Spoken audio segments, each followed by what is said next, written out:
अमरावती शहरातील फेजरपुरा पोलीस ठाण्याअंतर्गत 28 मार्चला घडलेल्या सामूहिक अत्याचार प्रकरणात पोलिसांनी कारवाईत 5ही आरोपींना अटक करत न्यायालयात सादर केलं।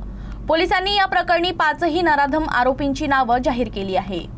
28 मार्च रोजी अमरावती शहरातील फेजरपुरा पोलीस ठाण्याअंतर्गत भानखेडा मार्गावर घडलेल्या सामूहिक अत्याचार घटनेनं राज्यभरात खळबळ उडाली होती।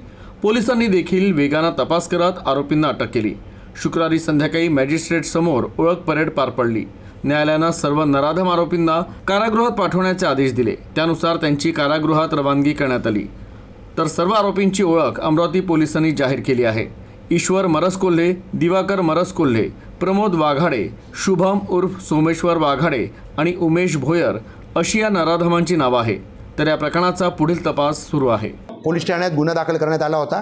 या प्रकरणी सर्व 5ही आरोपींना ईश्वर पांडुरंग मरसकोल्हे, दिवाकर श्रीकृष्ण मरसकोल्हे, प्रमोद नारायण वाघाडे, शुभम सोमेश्वर वाघाडे आणि उमेश बेनीराम भोयर अशा 5 आरोपितांना ताब्यात घेण्यात आलेले असून त्यांच्यावर अटकेची कारवाई करण्यात येऊन पुढील तपास फेजरपुरा पोलीस ठाण्याच्या अधिकाऱ्यांनी केलेला आहे।